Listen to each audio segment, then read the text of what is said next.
Have you ever wondered what it's like to catch a monstrous fish every cast? Hi, my name is Nathan Simpson, and today I will be explaining the process of snagging a fish at the Kentucky Dam, ranging from the various equipment that I use as well as some techniques that I use. As someone who's been snagging several times, I believe that I have the expertise to teach you all how it's done. Before snagging, there are 3 crucial things that you'll need to know to make your experience more enjoyable. The equipment used to catch the fish, a strategy used to catch them effectively, as well as the procedures you must use after catching the fish. Before you start your snagging adventure, you'll need to look into a rod, this is my rod. It's a pin rod, 10 foot with a 6,500 bearing, and that's what I use to catch my fish. And you'll need a treble hook, and this is the treble hook. It has 3 hooks on it, as well as a weight, and then your fishing line, of course, but mine's already on this. And some recommendations that I have to give for your sizes for everything is a rod size of about 8 to 10 feet, a reel size of about 5,500 to 6,000, a size 8 to 10 inch treble hook. This one is 8, but 10's pretty good as well. You just have to be really careful when using it, as well as a 1 pound weight, and this is a 1 pound. I also recommend that you bring wire cutters so that you can cut your line, because if you use 50-pound line, it's going to be very hard to cut, and scissors usually won't be able to do it. And also you need to bring a knife for a reason that I'll explain later. Moving on to some of the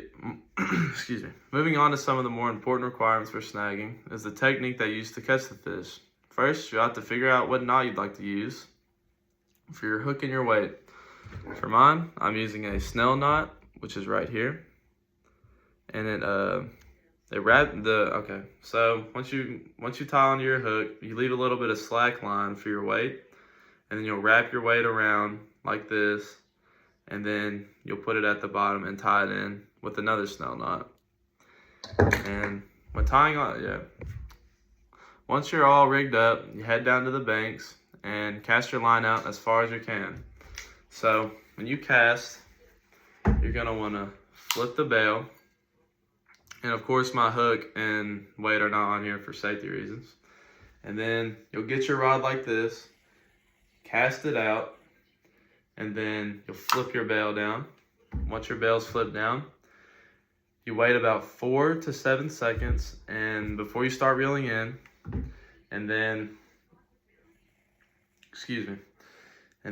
once you waited about 4 to 7 seconds, depending on how deep the water is, you're just gonna want to jerk it. Once you jerk it, you're gonna let your rod go down like this. You're gonna jerk it, and you're gonna go down like that and reel in, and jerk again. Just keep doing that in a continued motion, and just prepare yourself, because you never know what you'll catch out here. There can be ranging from 30-pound to 60-pound carp. There's also catfish out here that you can catch occasionally, as well as spoonbill. Those are really fun to catch. And then, and then just be careful, because when you catch them, when you're pulling, they're gonna pull you out. So you gotta have a good stance, and you gotta have your rod held very tightly, so that you don't lose your rod. Of course, these rods are so expensive. You just really need to be careful with it. And then after that, you just need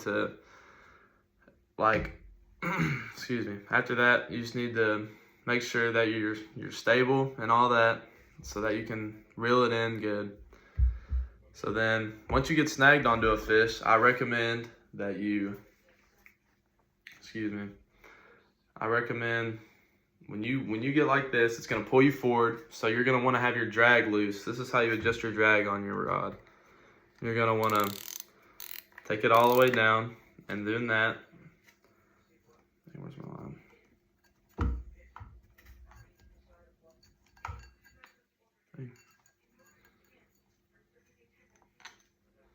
And doing that makes your line go out really easily like this.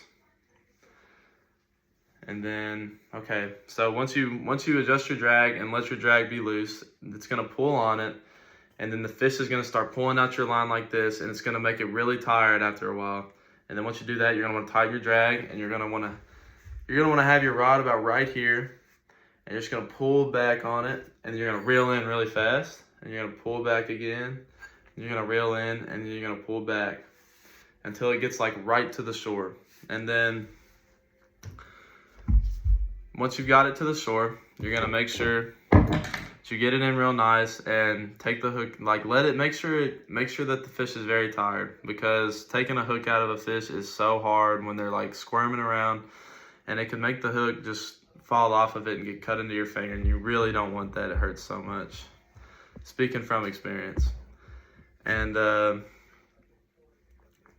excuse me. And you're gonna want to have your knife, because carp are endangered to the fish species in the dam, and they endanger them so much.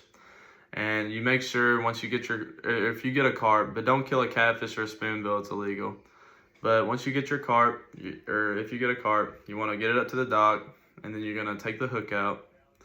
And once you take the hook out, you want to get your knife, and you're just gonna stab it in the gill. Like I can't really explain it because I don't have a fish, but you're just gonna stab it in the gill, and you're gonna leave it on the dock and let it just bleed out. And this is like, it seems like a cruel thing, but you're really doing a favor to the fish that are like productive to the dam and actually help it. So it gets rid of just the countless carp that are infesting the dam. And then once you stab the carp, I'll just wait a few minutes, and then you can take your hook out once it's down.